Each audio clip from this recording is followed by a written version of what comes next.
Basi kama tumerogwa, basi mtuombee nenyi wachungaji, mapadri, mashehe. Kama ni mapepo basi yakaondoke.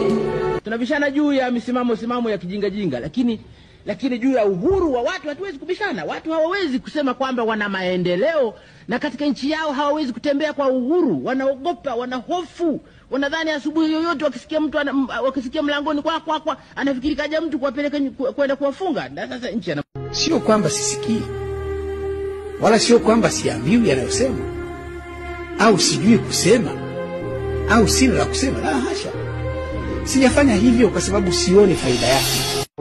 Leo na miaka karibu 94, sina siku nyingi za kuiacha dunia.